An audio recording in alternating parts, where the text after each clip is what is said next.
And now for our feature presentation. He'll be fine on the mountain.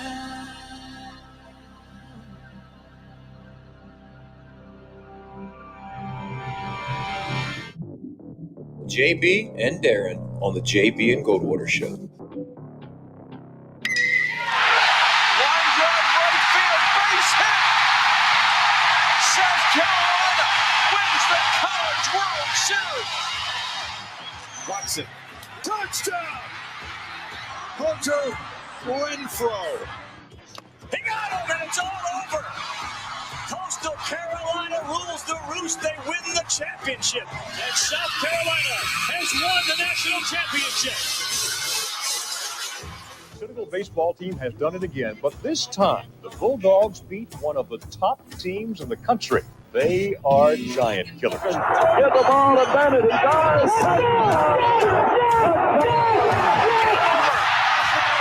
Gamecocks are in the Final Four.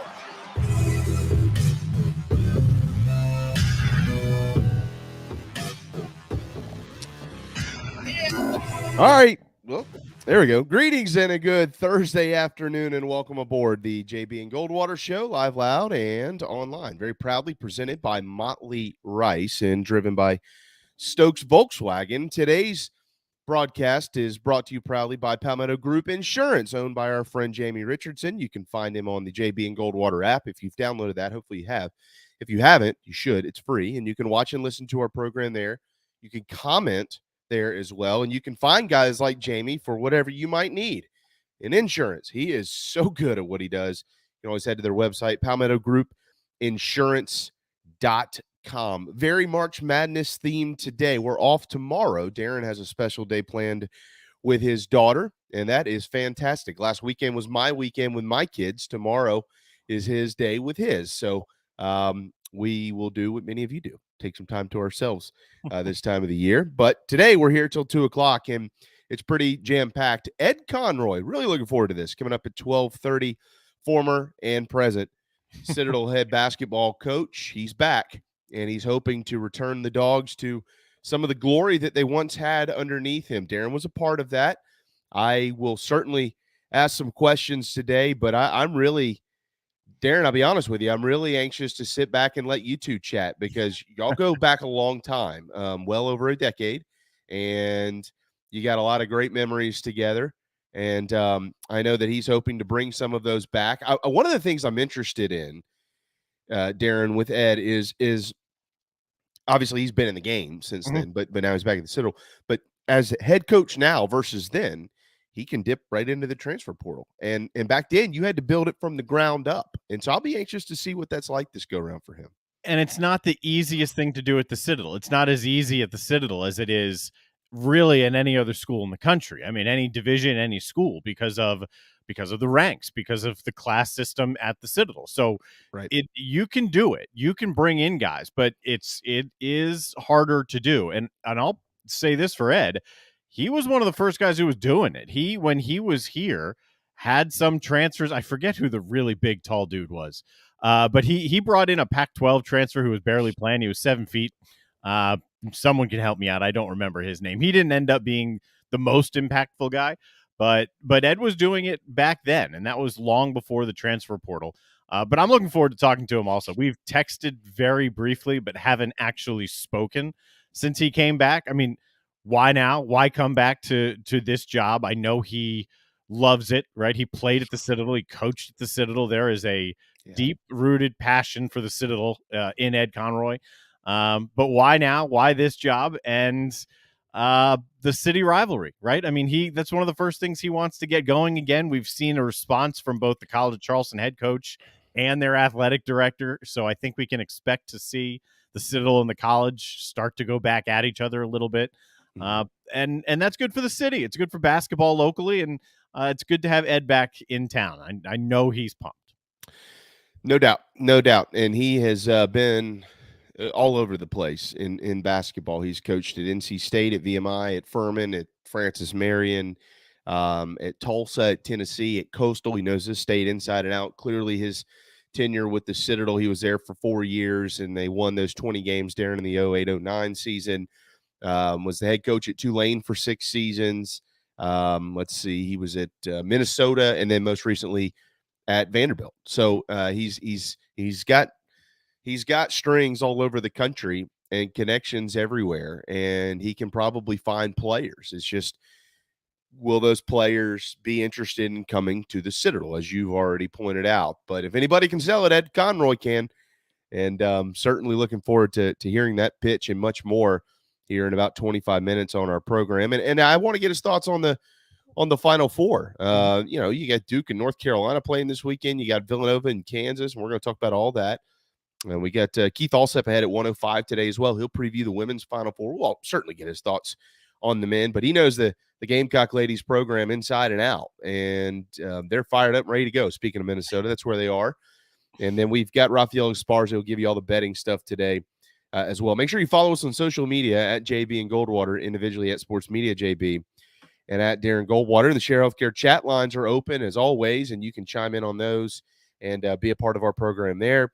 Darren will plug you in, and we will fuss and discuss whatever comments you may have here on our program. Again, this program today is brought to you by Palmetto Group Insurance, PalmettoGroupInsurance.com, owned by Mr., and he is a great guy, Jamie Richardson. So since we won't be on the air tomorrow, I think it is, I was texting with somebody this morning, Darren, about the Final Four, and but actually it started with, your boy's taking some heat for canceling his concert to go watch Duke and North Carolina.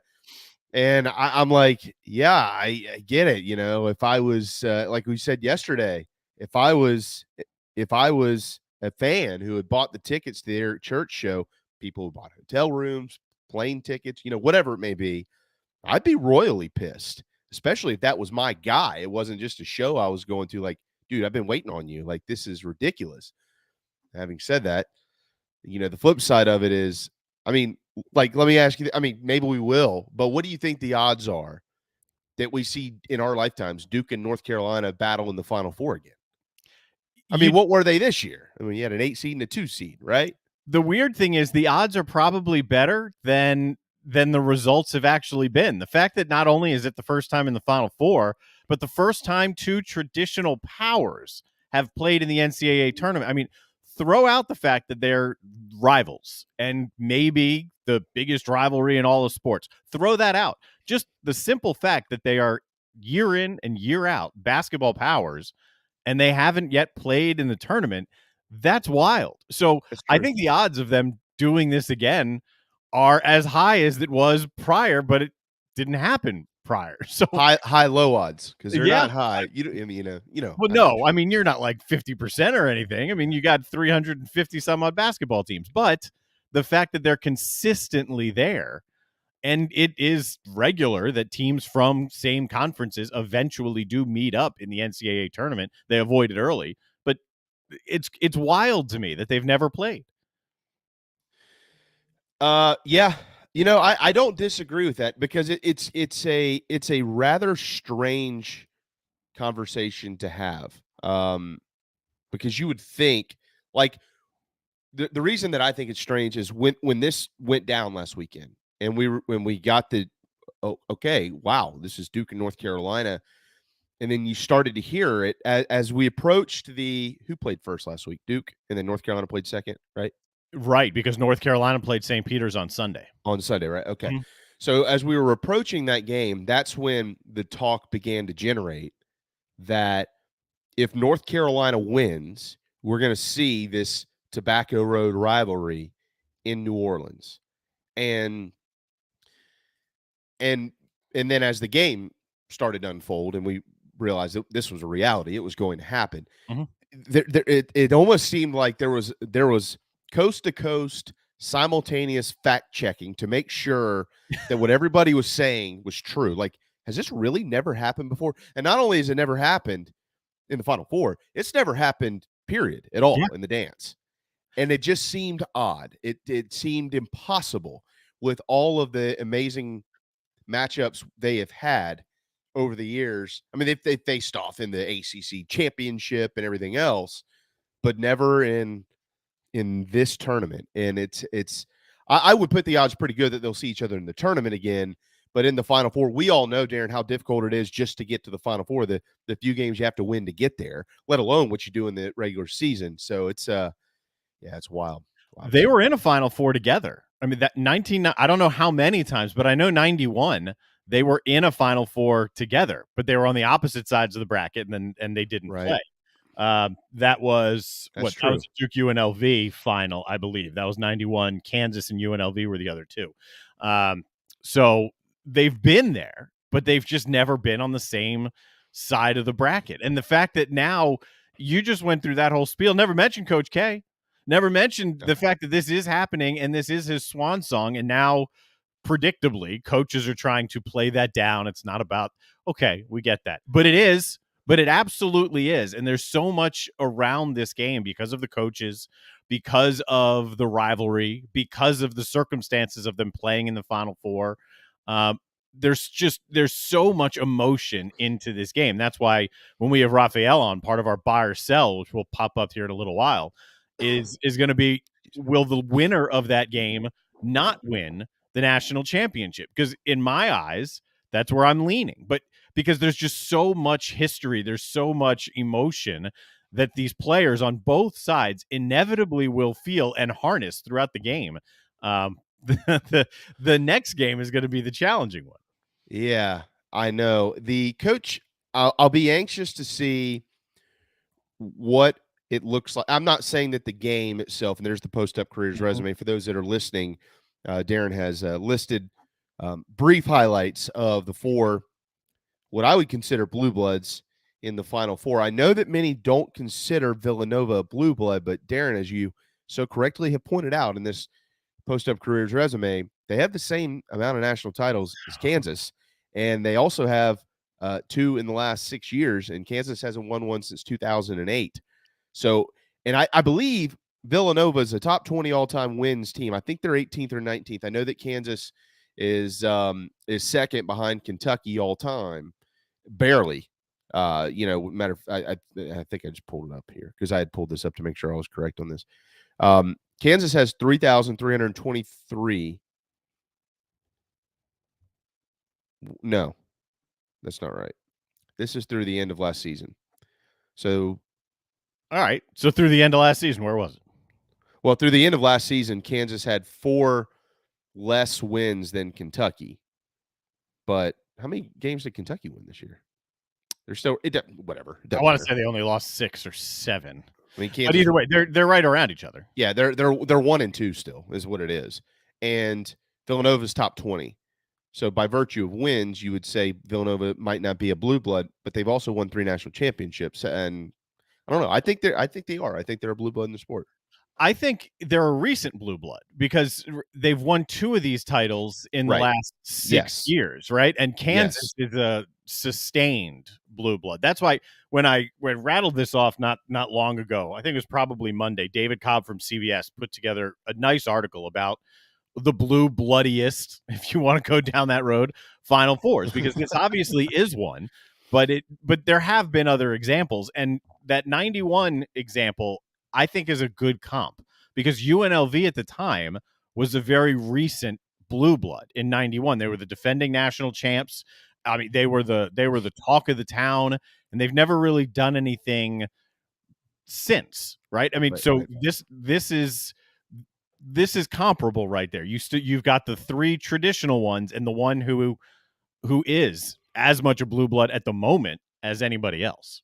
Right. Yeah, I agree. I mean, you've got 3 in this Final Four. You have 3 of the top 4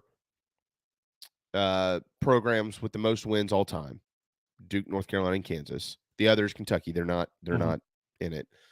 And then you got Villanova. But I'm with you. Like if we're talking about blue bloods, we're not talking about blue bloods from 20 years ago. I mean, who are the blue bloods today in the sport, right? So yeah, I'm with you. I think Villanova is. I would absolutely consider them in there all time.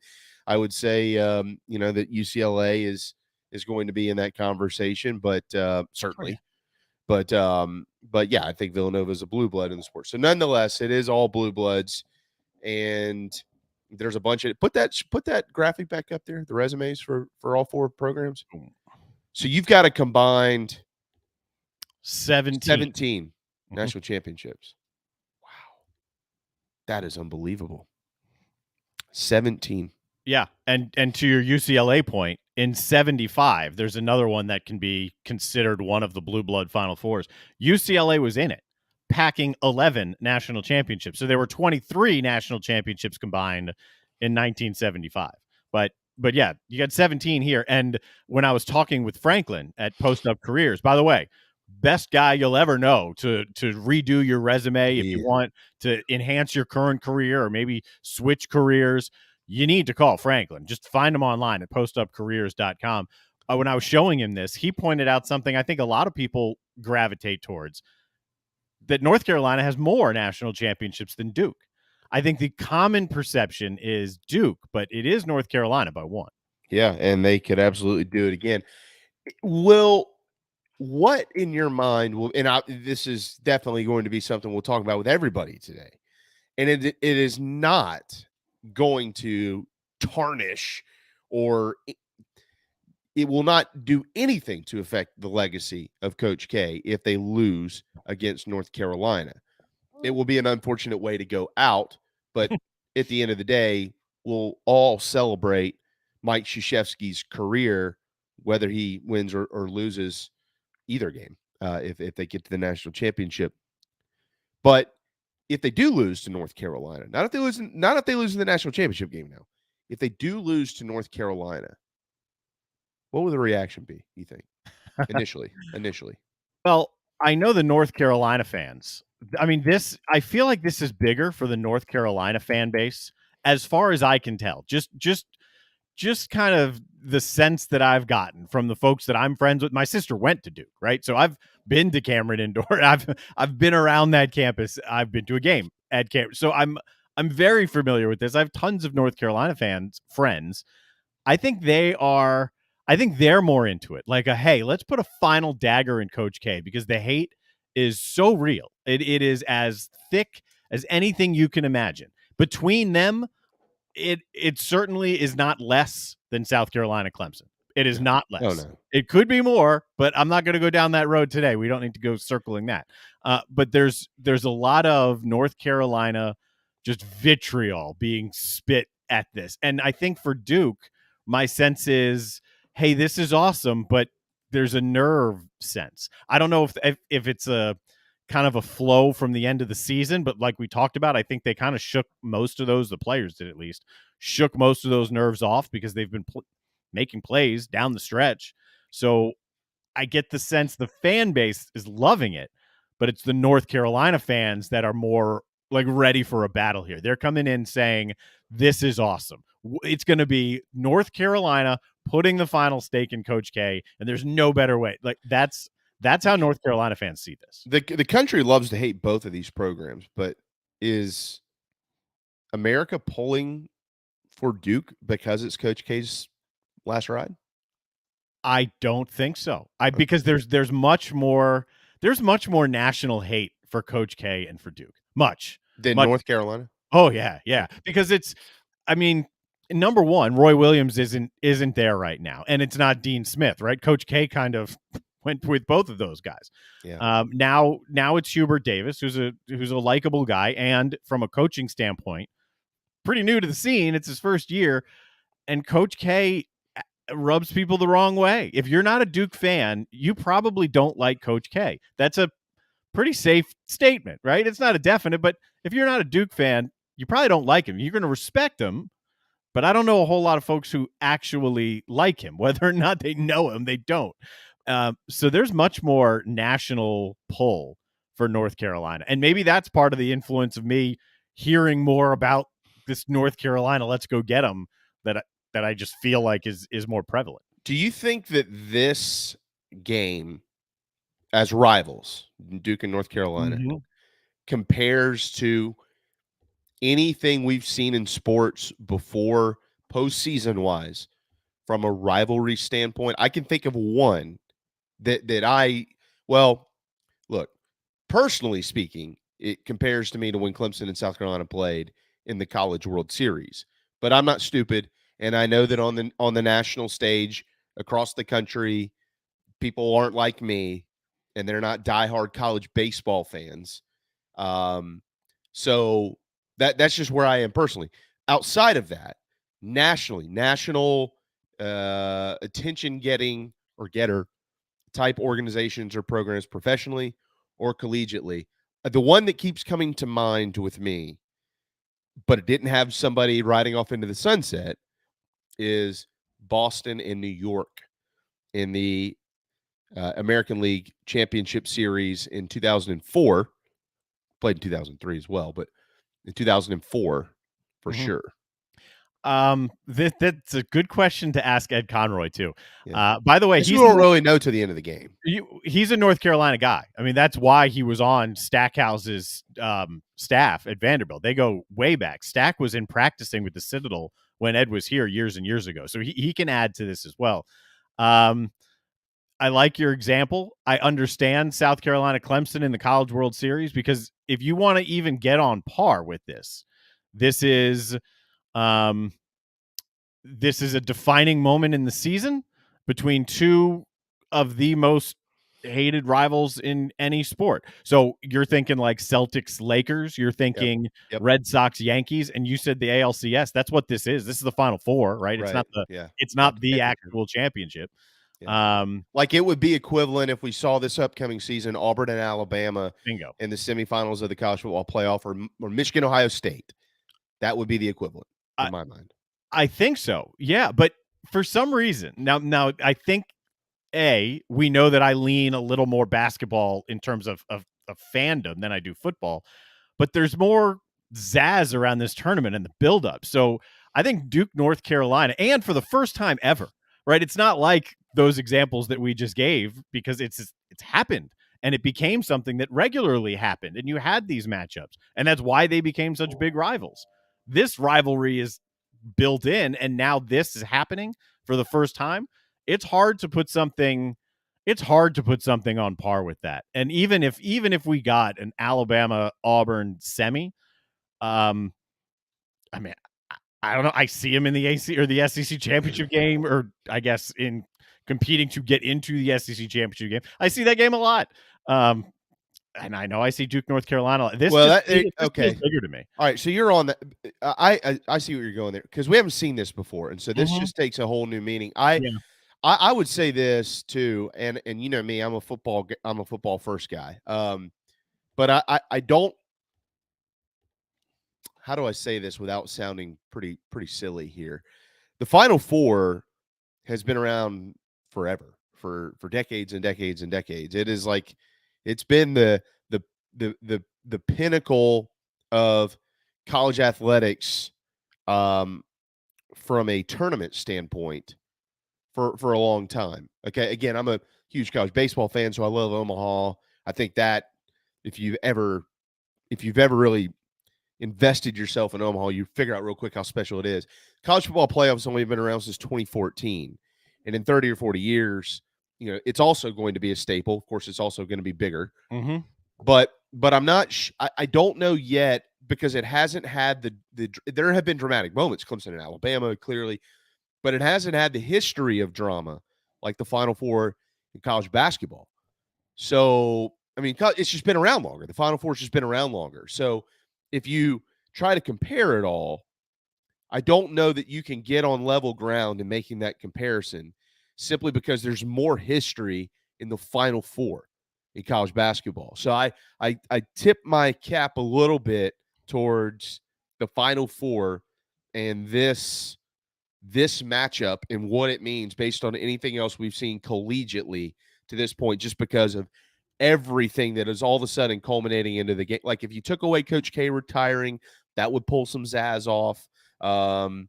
You know, there's a couple of things that could adjust the moment, but it's kind of all culminated. I think the only thing that could make it even better is if North Carolina was not an 8 seed, if they were like a 1 seed. But I don't really even think that matters. I don't think anybody has talked about it. I don't think anybody's looked at it. I don't think anybody cares. Not at this point. I mean, at this point, it doesn't matter they're an 8, because they're playing like a 1, and they have been for the last couple of weeks. So, no, I mean, that's not really even discussed at all. And if you use the football example, there's more of predictability there. As you get through the end of the year, you can start to piece it together, whether it's 4 or 12 team playoff. There's more of a predictability or a feeling of inevitability that these Team A and Team B at this point are going to match up. We had that feeling of inevitability, most of us at least, this year a little bit. And it happens most years. Like, okay, this is probably... So if you have two rivals, you can see it coming. This wasn't really even discussed at the beginning of the tournament. It wasn't really even a thing until we got into the second weekend and people are saying, oh, hang on, Duke and North Carolina, if they keep playing like this, we've got this whole thing set up for us. So everything surrounding this, to me, it's going to be really hard to top at any point, a game with a rivalry, any type of cherry on top of a rivalry. It's going to be hard for a rivalry to top this. Yeah. I would agree with that. And once again, here we are. We have fit the mold across the country where everybody's talking about this one. Yep. And nobody is talking about Kansas and Villanova and the Kansas-Villanova game. And I do want to ask Coach Conroy about this once we get through his return to the Citadel and things like that. But, I mean, Darren, you got two different brands of basketball in the game. I mean, if you look at what's happened in the postseason, Kansas has continued to kind of do what Kansas does. They score points defensively. They've been really good. And Villanova has been outstanding defensively, but they have not scored points. As the competition has gotten better, they have scored less every single game. And it's about to get to the best that it's been competition-wise. They haven't played anybody like Kansas yet. So I'll be really anxious to see offensively what Villanova can put together. And they've got some issues. So that's a tall task. They have, a major issue. One of the key cogs in that rotation is out. Right. The biggest difference, they're both, I harped on this a lot coming into the tournament, that it's likely that the team that wins is a top 20 offensive and defensive efficient team. Both of these teams are. The biggest difference between them is Villanova plays at one of the slowest paces in the country. I think a lot of people don't realize that because they can score points and they take a ton of threes and they make a ton of threes, but they're 345th in adjusted tempo, and Kansas is up there in the 60s. So it's a much different style. And if Kansas can impose their will and play at their tempo, the depth of Villanova is going to be challenged even more. So more so in that game than the Duke UNC game, who dictates what will determine the outcome of that game. Who can force their will on the other one? That'll determine the outcome. Duke and North Carolina are more similar. These guys are different. And if Villanova can play this game at their pace, that will help them mitigate the loss. If they can't, I don't love their chances. I think both matchups it'll be important to see what's going on early. What type of nerves are in it for Duke? What does North Carolina look like early on? Certainly is going to be a major factor. And as you mentioned in that game, who can control the pace of play? That could go a long way in determining what happens ultimately in the ball game. But we got people that know much more than we do on deck. Ed Conroy is next. Keith Allsep will preview South Carolina's chances at returning to glory as national champions up in Minneapolis. Dawn and the ladies are meeting with the media currently, so we'll pass along anything important from that. And then Raphael Esparza will tell us all about the betting stuff at 1:35 today. So really, really, really looking forward to all of this. We'll remind you about this weekend's college baseball slate as well, coming up starting tomorrow.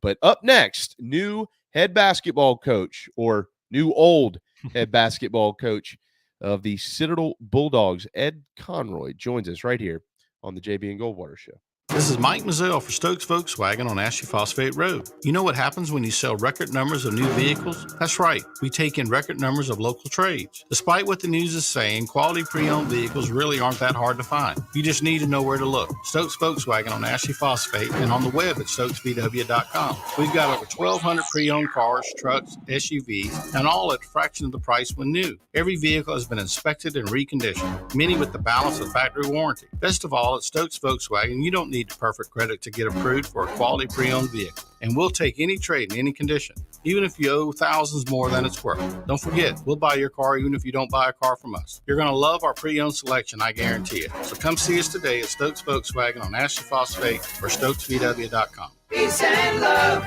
at Stokes VW. Negative trade equity financed a new loan subject to lender approval. People don't like to get stuck in traffic, stuck in the mud, stuck at work, and two others you probably don't think much about, stuck with a big medical bill or stuck with a healthcare program that doesn't fit who you are. Experience true medical freedom with Share Healthcare. More affordable, more options, user-friendly, and biblically sound. You can join right now. Explore a new way to show you care with Share Healthcare. Join us today at sharehealthcare.com. sharehealthcare.com. Wando Power Equipment, the trusted home of Hustler zero-turn residential and commercial mowers. There is nobody more trusted in South Carolina than our friends from Wando Power Equipment. They've been providing elite commercial and residential service for over 30 years. Landscape Services have turned to their selection of Hustler zero-turn mowers like the Raptor. Bigger, stronger, faster, and the most durable Raptor Hustler has ever designed. Located on Daniel Island and online at wandopower.com. Wando Power Equipment, owned by the Price family, the home of Hustler zero-turn mowers, rentals, service, and specializing in family and friendship. It's the best time of the year on the sports calendar, and there's no better place to soak it all in than your spring headquarters. Dog and Duck, with 3 area locations in Bell Hall, Park West, and Clemens Ferry Road. Until May, $5 pints of Wicked Weed Brews and Devil's Backbone, again, until May. Patio seating, happy hour daily, family bingo on Monday, the Duck Truck Double Burger every Wednesday, rib night on Friday. It's the place to be for the best wings in town, the best sports everywhere you look.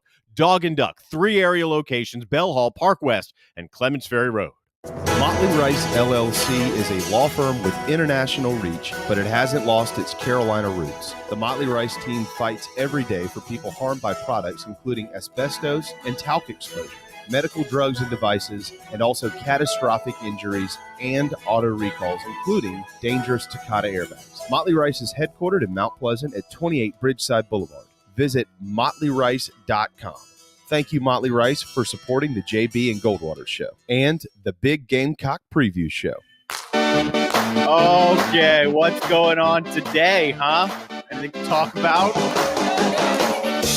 All right, greetings and a good Monday afternoon. Greetings and a good Tuesday afternoon. Greetings and a good Wednesday afternoon, and welcome aboard. All right, greetings and a good Thursday afternoon. Greetings and a good Friday afternoon, and welcome aboard. 12:32 on this Thursday afternoon. Welcome back to the JB and Goldwater Show, presented by Motley Rice. Keith Allsep, Raphael Esparza are ahead. But first, he's back in town. Ed Conroy is the new head coach of the Citadel Bulldogs. I know he's happy to be quote unquote home, and I know that the dogs are happy to have him, and we are too here on this Thursday afternoon. Hey, Coach. Hey, how you guys doing? It is great to be home, and excited to be my whole family. We're excited to be back in Charleston. Well, I know everybody's excited to have you. When word surfaced that Ed Conroy was the leader in the clubhouse to become the next head basketball coach at the Citadel, pretty much every dog I know was ecstatic. I'm sure you've heard from – I can't even imagine how many people you've heard from over the last week or so. What's that been like? You know what? That's been fun, and it's you get a chance to reconnect with a lot of people that it's just hard to keep in touch with everybody. We've had 12 different moves, so you make friends at each stop. But certainly the Citadel family, that's near and dear to my heart. And then, but the greatest thing for me was just a chance to, because when you leave and take another job, when I left the first time I went to Tulane, you really don't get a chance to say thank you to people. You're caught up in the whirlwind of the new job. You do your best, but just a chance to let them know how much you appreciate them. Always, not just last time, but just your entire life and how they've been there for you. When did this come about here? And why? Why now? Why come back? I know there's a love. I know there's a deep love for the Citadel and your Citadel chant that you brought up at the press conference. But why now? There's probably many layers of that question, but You know, and you know what? People in the Low Country probably figured out a long time ago not to always try to figure out whether Conroy does or says and why he does it, right? You know, there's many layers. I mean, it is what you said. You know, first off, it's just a love for the Citadel. It's my family's love for the Citadel and also, you know, the Charleston area. And I was what made it especially, you know, or added to the challenge of making a decision was just I was in a fantastic spot. Jerry Stackhouse, you know, very close to him, and we just had just a lot of fun this year at Vanderbilt and trying to build that program, and we were able to really start turning that corner toward the end of the year and see some of the young guys. I'm coaching my nephew, you know, got my son on the staff there at Vanderbilt, so and a lot of guys that I've worked with before. We had a video guy from Minnesota that was there, Joey Catafia, who was with me at Tulane, Andy Fox, who was with me at Citadel and Tulane. So it was really a family atmosphere there, and really hard to pull away. And I don't think I would have done it for any other job in the country but the Citadel. And but when Mike offered the job, when our season was done, it's just something that a chance to build, you know, hopefully something that'll really last. And I thought last time we were there, we were able to build it to a good level. But, you know, I want to see the Citadel get to where they're at a level like that, where you just, you know, have some consistent excellence. And that's just, it's kind of, you know, in coaching, you move around a lot, and I'm not going to say there's a specific goal or this, you know, or this or that, but the vision it's the challenge of trying to do it there. Yeah. And I've always believed since the days I was a player, and then when I went back as a coach, and now coming back again, I've just always just believed in my heart that it could get done, and I want to be the guy to do it. Well, I mean, you can't do it without the voice that carried you to 20 wins back then, Darren Goldwater. Hey, you know what? And you're I know you're you know, tongue in cheek a little bit there, but it's true. Like as far as this, like when I was there last time, I am of all people, and I tried to make this, you know, really clear at the press conference, was, man, everybody really came together as a team and played a great role and everything. And I felt like we elevated every part of it, whether it was the broadcast, whether it was the mark, whether it was the amount of people in the stands, whether it was, you know, what we did with camp, whatever it was that touched our program. I felt like, and no one person can do all that. I felt like everybody jumped on board and enjoyed being part of kind of a team that was doing that. And I think the players that came, they stayed. You think about how remarkable it is that the Cameron Wells, the Austin Dawes, the Zach Urbanis, those guys stayed because grad transfer and things like that were already in play. So Demetrius Nelson, those guys could have left, or they could have left before, and they stayed. But I think it's because they felt all the way throughout, everybody that touched them, whether it was training rooms, you know, weight room, you know, interview before the game, just everything about it was everybody was pulling the same direction, and that's always fun to be a part of. And I think our players felt that. I mean, to the point where who all I was doing was talking, but I'm still the guys that are around. I still talk to those guys. I don't know what the difference in age is, but I still talk to JR. He's been on the show, right? I ran into Meat, I don't know, some point in time during basketball season. He's got a daughter now, and he was an assistant coach over at First Baptist. And Eakin and I will every now and then, you know, shoot something back and forth on Facebook. Same with Matt. So it's strange to have been a part of it, and then to see you come back was cool. I mean, the 20-win thing is one of the plaques that's actually hanging on the wall. But you brought up grad transfers, because now there's transfer portal. How much harder is it at the Citadel to utilize that than it could be somewhere else? Yeah, I don't think I'm going out on a limb and saying that the challenges are great at every school around the country, but I don't think they've ever been greater at the Citadel. When you throw in the transfer portal, when you throw in NIL, when you throw in, you know, cost of attendance that guys get other places, just all the things you could throw in, and then just that you know, the mission of the Citadel, which I'm extremely proud of, and don't want to change in any way. But it just gets further and further away from kind of the norm of, you know, all the other choices in society, whether it's, you know, see what they're doing with college dorms these days on campuses, and just everything, you know, and what they do with social life. Like it gets further and further away from that. But I still think there's, you know, people out there looking for and understanding that the structure, the things the Citadel stands for, all those things can get them to become a greater version of themselves and help them on their path. And we just got to find those guys. And then when they get there, like I said, I need everybody. I need the people that meet with them on visits. I need the fans they meet. I meet the alum in the street. And I think you can remember this, but I was just really big on just, we find it, we tend to speak negatively, we talk about the things that we don't have, or the things that maybe others have, or, can we win here? Like that's got to be eliminated. Mm-hmm. And we were able to really kind of squash it last time and get kind of a positive environment going. And that's what we have to do again, but it's not easy. And it's not going to happen overnight, but we're gonna, you know how we do it. We're going to work day and night to get it done. I'll share one quick thing with you, and I just loved it. You talk about how you talk to those guys. And I was laughing because when I came back last time, there was so much about my losing season team and those guys, and and it was great. Great getting those guys reconnected, and my cousin and those guys were around. And I always laugh like, "Oh, you guys are celebrities now." Your book is my losing season, but now you guys are celebrities. Well, when I come back in town this time and I see all my guys being interviewed on TV and that kind of stuff, it just I was like, "Oh, you guys have taken over for Warnhorse in the crowd now, huh? You guys are the local celebrities now." And we were having some good laughs, but it was great because I remember it was right after the press conference, and a lot of guys hadn't been back in the locker room or anywhere around, and a couple of them walked back there, and they immediately were like, "Oh, well, that's not going to go. We got to get that," and they, just looking at somebody's locker, I'm like, "Man, you guys remember 12 years ago how I had your lockers?" Yeah. Like, okay, we must have really had a little culture going there, and that just makes you feel good. Ed Conroy, head basketball coach, once again at the Citadel. All right, so you played there, and now you've got once again to recruit young men to come play in your program, and that's twofold. You're going to go get them out of high school, and then you're going to get them in the transfer portal. Is it easier to sell the Citadel? Is the message, in your opinion, different coming out of your mouth because you went through it for 4 years? Well, relationships always take time, and they should, because you have to build trust.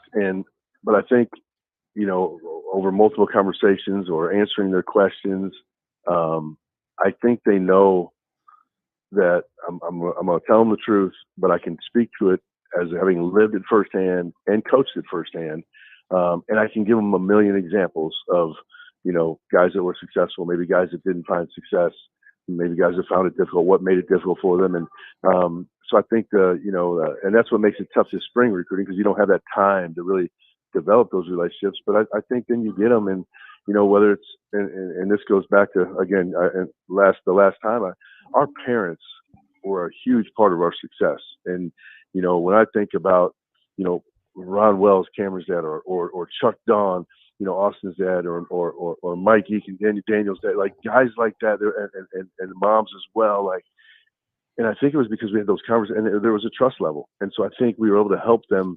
Maybe that day they were thinking about leaving or transferring or whatever. I think they knew that I was there, and that I could help guide them along the way, and that we had built up all that trust for those conversations of really living it before. And I think that would be hard for someone who hasn't done that. From what and you've only been back for a little while, but from what how is it different at the school, at athletics at the school, than it was when you left? I see a lot of things. It's just a common thread throughout history. The Citadel, something's never changed, but but kids do change where they come from and kind of expectations. But I'm still in that fact finding mode. I'm still asking a bunch of questions. And trying to, because the daily life of the kids, although there's similarities, there are some things that change here and there. And every commandant that comes in, or every president that comes in, there's small tweaks. And I don't want to assume that I know, and I definitely don't want to be those guys that says, well, this is how we did it before. I've always tried to keep an open mind. And I think that's what's helped about me, having been at 12 different schools and moved around.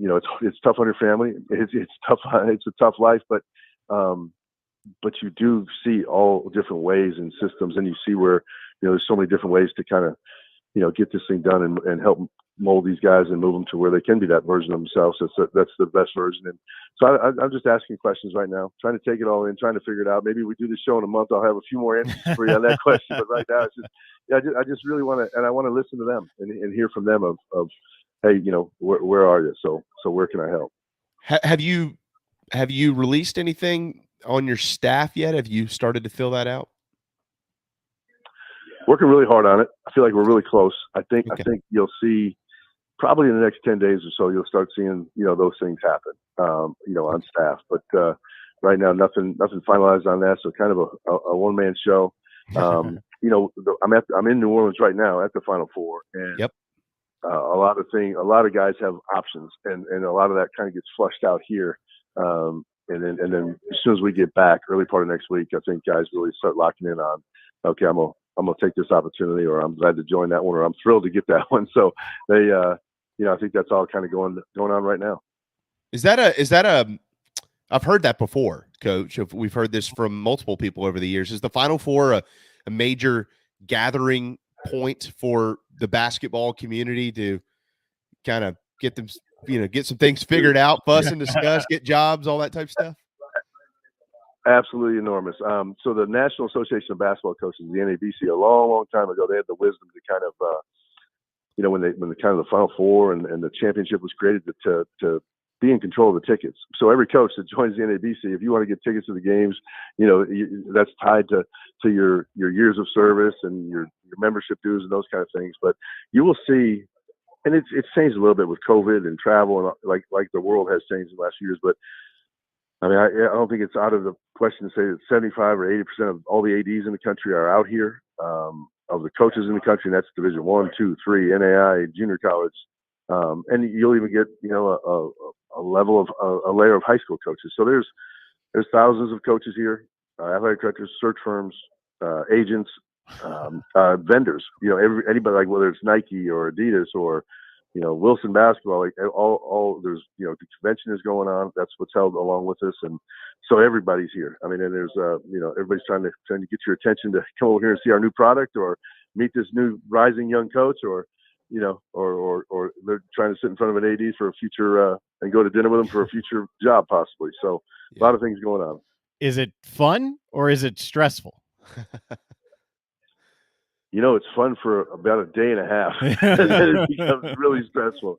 It's like you're, you're getting hit from different directions, and just getting through the lobby of the hotel, especially because it kind of goes in waves. You Wednesday, Thursday, it's mostly coaches and vendors, and then it starts to pick up as ADs and everybody come in, but then the fans. It's still an event of it's still basketball games.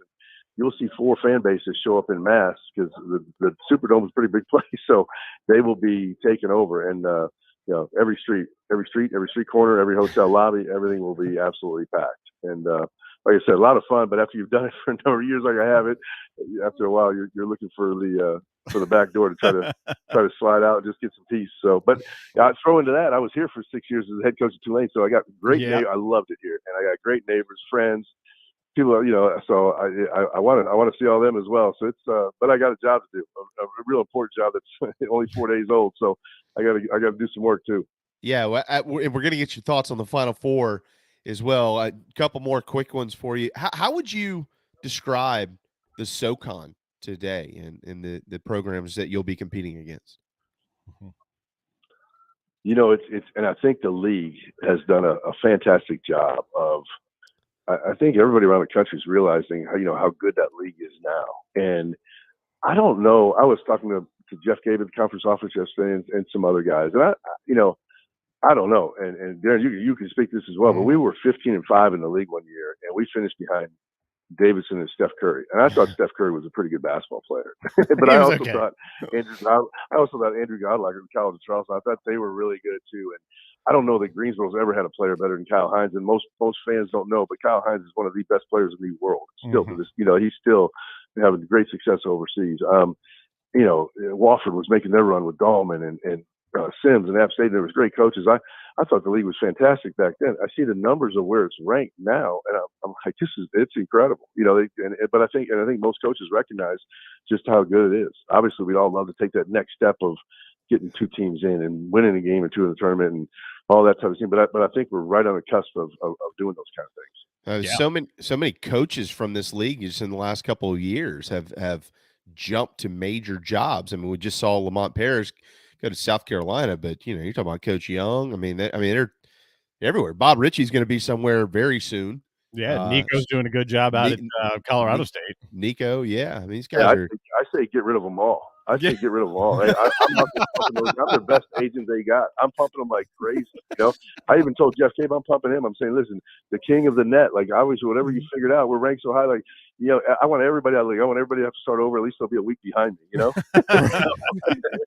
I want turmoil and chaos amongst all the other schools. So, but I think that goes to what I was saying is the league, the country's recognized. And I think, whether it's, the Steph Curry era and after that, and now they're realizing, hey, the coaching I think is really, really good. And so they have confidence in hiring those guys at any level because they know what they're going up against every night in, night out in SoCon. All right. So you've been in every gym in the league. You know what it's like to play at Chattanooga, Wofford, Greensboro. These places have ETSU. They've done an outstanding job with creating an environment on their campus. What are you going to do to bring back that environment at the Citadel?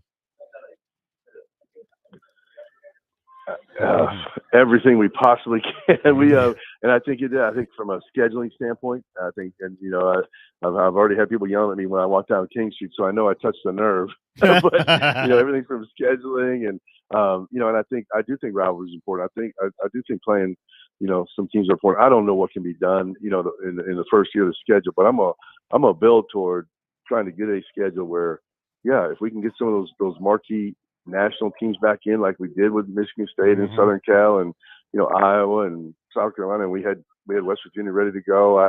If we can do that, great. If we can get some of the rivalries going again, great. So everything we can possibly do on scheduling, I think I've really been impressed so far with Mike and the team, the capacity on the team at Citadel. So I think they're really energized about trying to market, and really improve the game atmosphere. So that's another one.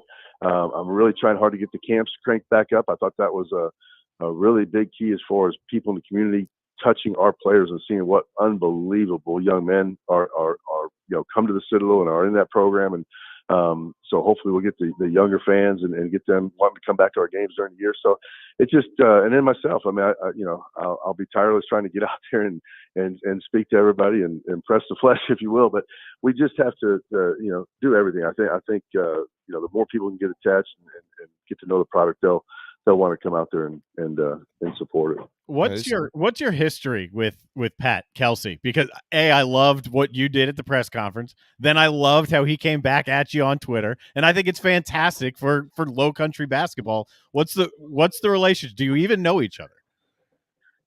We know of each other. We've met each other through the years. I have great respect for him and watching his teams play and compete, and know a lot. Just like anything, because we're all one person removed 20 times. Yep. All these different people.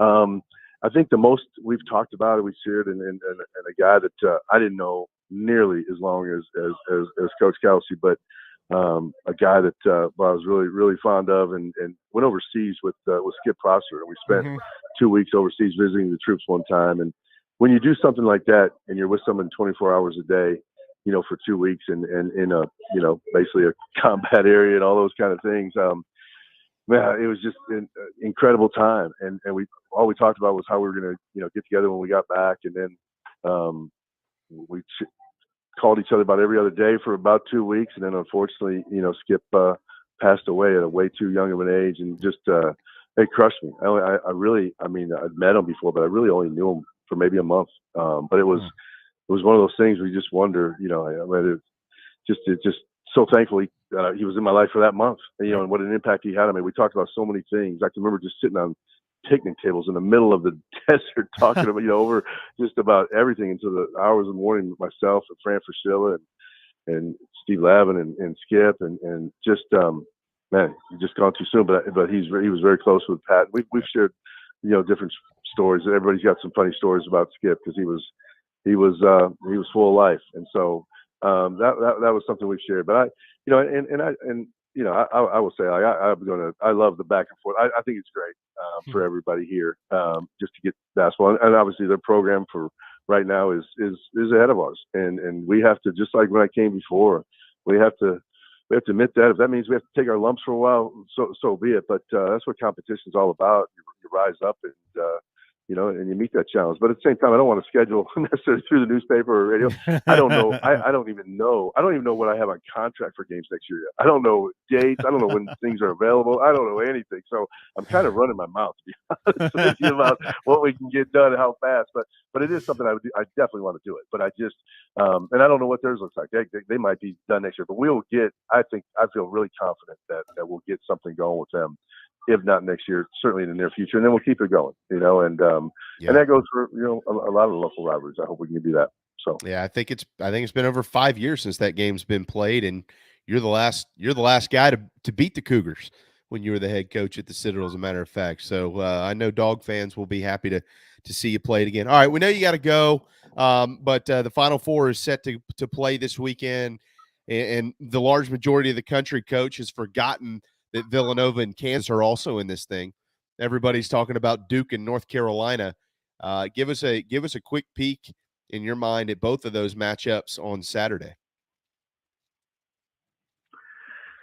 Well, right now I would go. I'm going with Kansas and North Carolina, and then I think North Carolina is going to do it. I really do. Wow. And I'm not saying that because I know that two guys I work for, Buzz Peterson and Jerry Stackhouse, would kill me if they heard me tell you something different. But I also know another guy, Les Robinson, an NC State guy. He's probably cringing right now that I said that. But I just think it's been.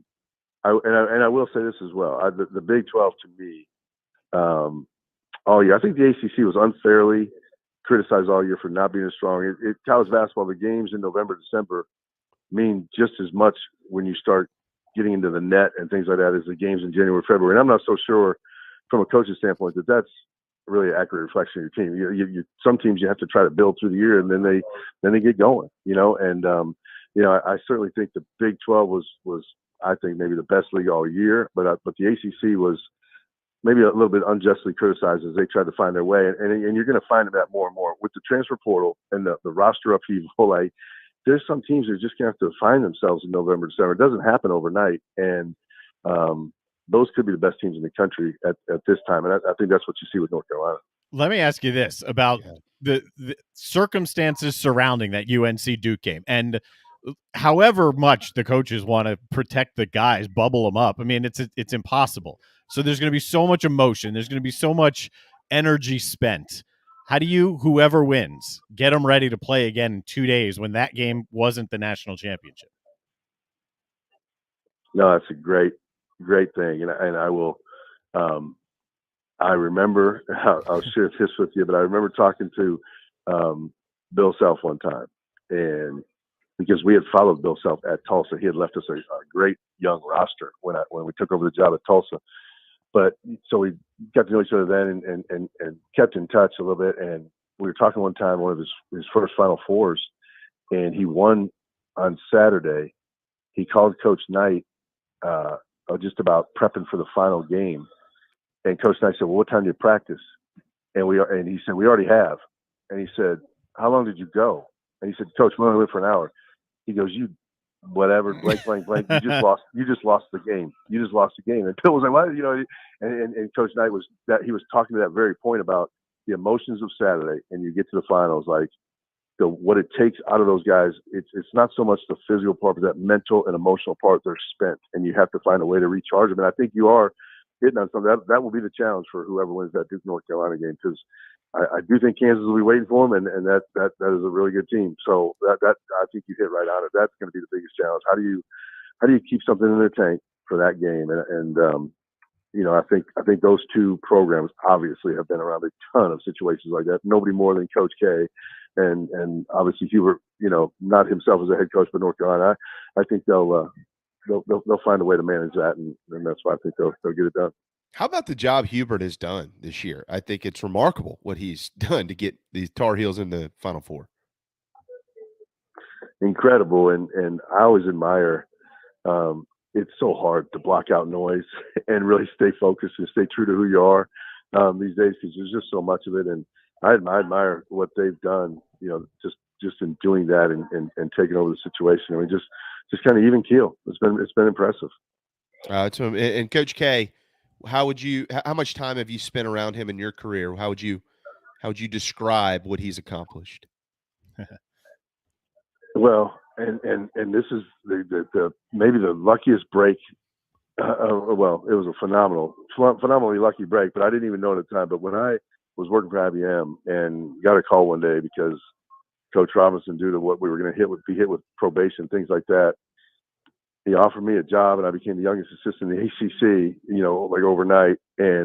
But there was a rule at the time, which I didn't know was such a break, but we were put on probation. So we weren't allowed, only like Buzz Peterson and Al Daniel were really allowed to go off campus recruiting, but we had to wait on that for a while. But then there was a rule that you could live scout. Well, since they were doing so much of the recruiting piece, I was going to do a lot of the live scouting, and you could go and see every team that you were going to play in person one time. But if Duke was playing Georgia Tech and I said, I'm scouting Georgia Tech tonight, I could go back to Duke the next week and say, Duke's playing Clemson, I'm scouting Clemson tonight. I went to about every single game that Duke played at home the 3 years I was at NC State in that role. And I'm sitting in press row straight across from Duke's bench, and a young Coach K. And, I can't believe he's still coaching, and how long ago that seems. But that whole thing, the scouting piece, and that was one of the luckiest breaks I ever had, because I got to see up close the triangle. I got to see Coach Robinson coach sitting on the bench with them. I got to go over to Carolina and Duke for almost every home game and sit in the front row and study those two legends. And I think back, I don't know. I mean, I don't know what I did to be so fortunate, so lucky, but that was an incredible time. That's cool. I can only imagine what you learned from that. We've kept you forever, so we're going to have to get you back on at some point in time to dive more into your career and just kind of how it's evolved. Moments like that, I'd love to learn more about it, Coach. And Roy Williams has a house down here, and he's tight with the Holbrook family over at the College of Charleston. So I'm sure y'all are all going to be spending time together at some point soon. So invite Darren and I, if you don't mind.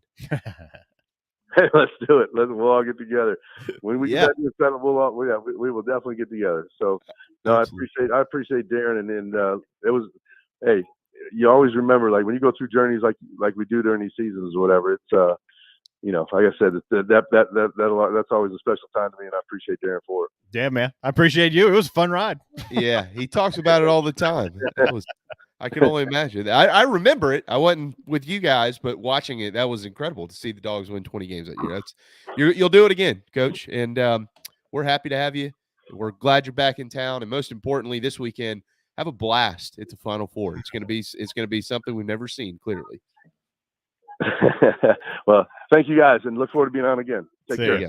Ed Conroy, head basketball coach of the Citadel Bulldogs. He's probably just had half of his staff who he was wanting to hire walk by him while we've tied him up for over half an hour down there in Nolens. So, all right, it is time for a timeout, Darren. When we return, more hoops. Keith Allsep's going to pop in. Dawn Staley and the Lady G's have wrapped up their press conference in Minneapolis.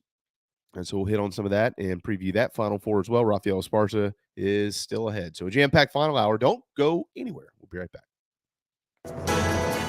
Right here in our backyard is Motley Rice LLC, a law firm that hasn't lost its Carolina roots. The Motley Rice team fights every day for South Carolinians who were injured while traveling by plane or bus, harmed by medical drugs and devices, or burdened by dangerous auto recalls, including Takata airbags. Motley Rice is headquartered in Mount Pleasant at 28 Bridgeside Boulevard.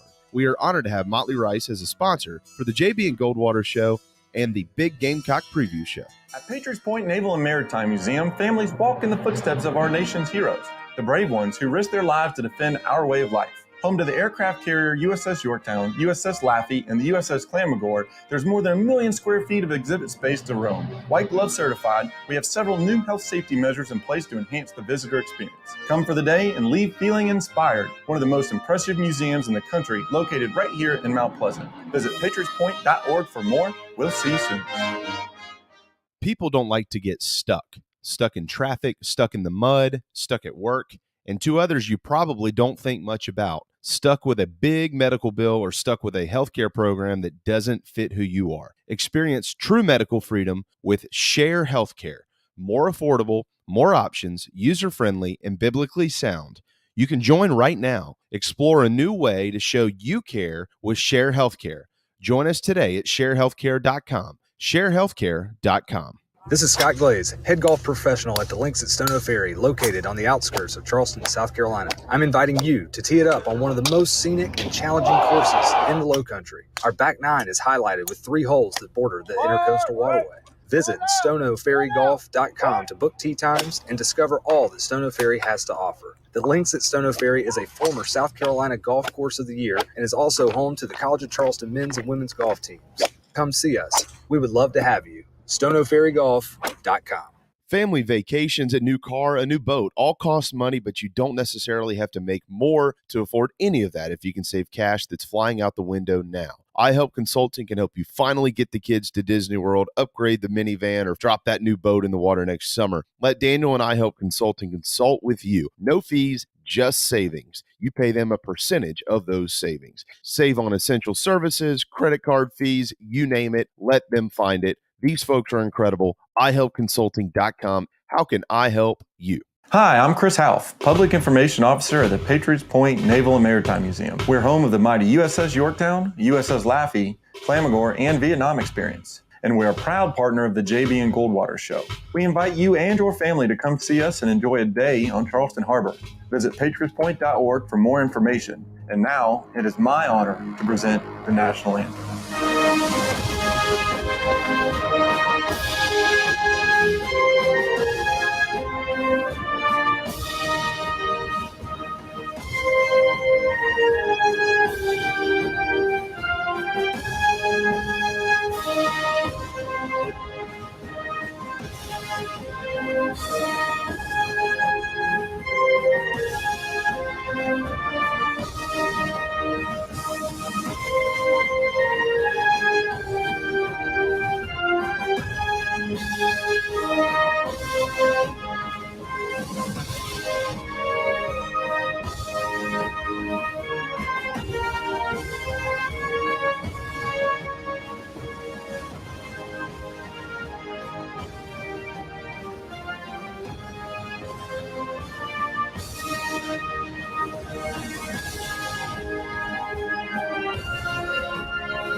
Show.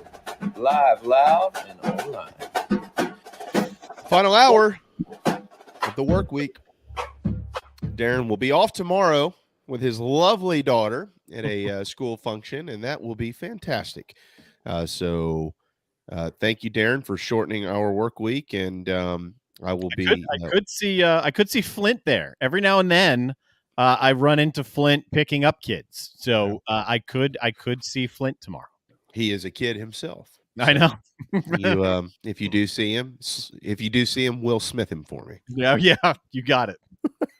He's bigger than me. I think that'd be a problem for me if I did. Believe me, I have seen him try to hit somebody. He literally swung and missed by almost a foot, and he did a 360 and realized he had literally hit nothing. You're fine. You'll be okay. I'll try. Don't worry about that. So Darren and I will jet out here at 2:00 today, and we'll be back on Monday after the Final Four is played on Saturday. And after the ladies play this weekend, follow us on social media at JB and Goldwater, individually at Sports Media JB, and at Darren Goldwater. Before we get Keith in here, real quick, Darren, on today's version of how quickly can we destroy baseball, they have decided to reinstate the put a runner on second and extra innings rule in Major League Baseball. You know, the league where the best players in the world play. Is it only for this year because of the condensed schedule? As of now. Yeah. Well, still. Hey, Keith. It's a great rule. Oh, it's not a great rule. It's awful. It's a horrible rule. I'm fine with it this year. On Friday night, okay, at 7:30, and you wind up going 16 innings, and the game's over at 1:30 a.m., and then you got to be back for a Saturday noon game. Who really wants to see that? Well, here would be my response to that. It happens about maybe 6 or 7 times a year. And if they want to do the rule, put it in place starting in the 12th inning. But why do it in the 10th or the 11th? Give these guys a chance to win it the way that we should win it in baseball, which is, playing the game. That's a good idea too. I mean, I say if you really want to help the game, cut it to 100 regular season games or 110. Well, Keith, 162 games. Now they're going to have to play all these double headers because of the lockout delay Lockout, in the start of the season. Yeah. I just think it's better than load management, which is clearly a thing. Look, to your point, and you obviously know this. We all know it. The reason that they haven't shortened 162 games is because the owners don't want to miss out on any dough. Mm-hmm. But I mean, I know multiple guys who, some of them are still in the big league, some of them aren't, who have said on numerous occasions, they haven't said 100, but they're like 140 games would be great, because what that basically does is it mixes in a month of off days for you. 22 games, or that's 22 days that they keep the season the same length, but mix in some off days for these guys. I don't think people realize how hard it is on them to play 160 games, man. It's tough. Yeah, but I mean, imagine then some of those games becoming almost 2 games. Right. Yeah. And going in the middle of the night. That's why I like it. And also I wish they would go, if they're going to do double headers, go back to 7-inning double headers. Yeah. Look, Keith, they're going to find a way to screw it all up at some point. They'll go to 5-inning doubleheaders and play 60 games a year, 5 innings. No, they won't. If you're right-handed, you need to throw left-handed today. That type of crap. But we're not here to talk about that. We're here to talk about basketball. This is going to be a great weekend of basketball. I'm really excited, Keith, to spend tomorrow night. Of course, I was out of town last weekend, so I'm still tired and not feeling well. But to spend tomorrow night watching the Final Four, and then spend Saturday night watching the Final Four, and then spend the next 2 nights watching national championship games. It's perfect. It's perfect setup. Mm-hmm. I love it. This is what basketball deserves. And you got a ton of blue bloods playing this weekend. And obviously, everything there is to know about the Gamecocks and their chances at winning another national championship, Keith. How would you describe this Final Four? I mean, maybe a month ago, we were like, oh, man, UConn. And now all of a sudden it's like, oh, God, nobody wants to play UConn. How would you describe the Final Four in Minneapolis? All right. Can I say first a major shout out to my guy, Ed Conroy. I've known him forever. And in the summer or the spring of 1999, I had a young Ed Conroy and Mike Young in my gym at the same time at Washington College Academy in Limestone, Tennessee.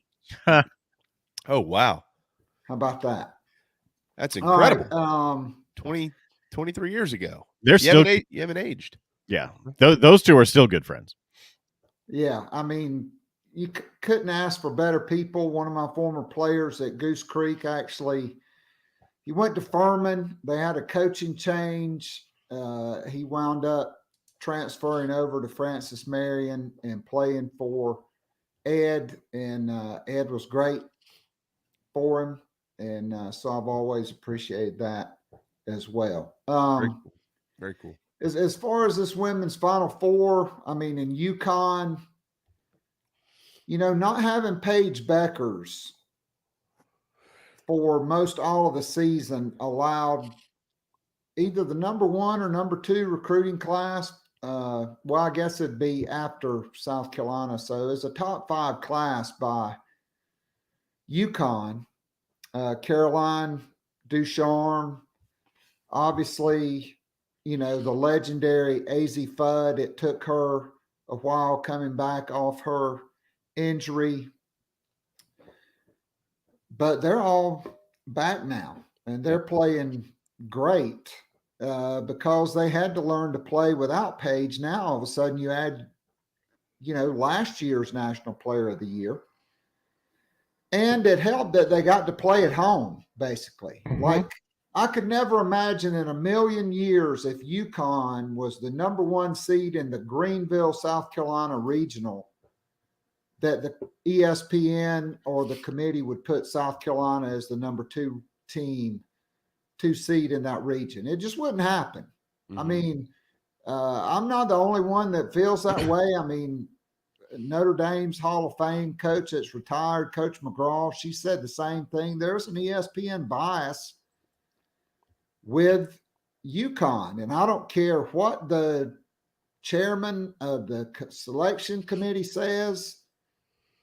They did that to help UConn because it's better TV, and that's just how I see it. But guess what? Wes Moore, maybe he's got too much glue on his head from his hair system or whatever, but he cost his team that game by taking out Diamond Johnson, and Gino coached circles around him, and they found a way to win. They survived and advanced, which is what you have to do. That was an incredible game. I want to add to your comments too, because just right before the tournament started, Darren and I had Debbie Antonelli on, and without being as forthcoming as you, Debbie said the same thing about UConn playing in Bridgeport. You know, she was like, you know, we got to figure out a way to get this thing on fair ground, basically for women's basketball. That's one reason she's been pushing for the Sweet 16 to be in one centralized location. I think she's been saying Vegas for a long time. Yes, Las Vegas. Absolutely. I agree with that model. No doubt. Keep the home sites. Mm-hmm. And then move it to Vegas. And then once you get to 16, everybody goes to Las Vegas, or if you want to rotate it, you could still rotate it to San Antonio. Yeah. You know, like they did, or Dallas or Greensboro, or, you know, wherever. Charlotte. Yeah. It would never happen.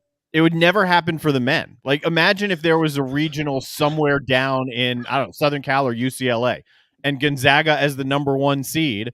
You're not going to send them down to someone else's territory. It would never, ever happen with the men.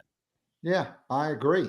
That's I mean, a great point. I just, you know, it's not right when you have worked all season long and you're one of the top 4 teams in the country, and they stick you in a place where you get a road game for the game that sends you to the Final Four. That is a miscarriage of justice, in my opinion. What do you, I mean, is there anything that can be done outside of revamping the entire postseason model? I mean, how do you, if you're Wes Moore, if you're NC State? Not as long as ESPN's carrying it. Yeah, it's crazy. Think about what NC State, by the way, has gone through in the last year. Their baseball team got sent home from Omaha. Mm-hmm. Their women's basketball program got sent to Bridgeport. Football team had the bowl game canceled. Yeah. They're cursed, man. The chicken curse has moved on up to Raleigh. That's great stuff. No chicken curse this weekend, Keith. Give us a preview of the game, Louisville and South Carolina. All right, so Louisville is 29-4. They were 16-2 in the SEC. They are 7-4 against ranked opponents. There are 6 common opponents. Obviously, South Carolina beat Kentucky twice in the regular season, lost in the SEC tournament. Louisville beat Kentucky in December 64-58. They lost to UConn on December 19th with a healthy Paige Becker. South Carolina, of course, beat UConn. They lost to NC State 68-59. NC State. South Carolina beat NC State. Yep. And North Carolina beat them at Chapel Hill 66-65.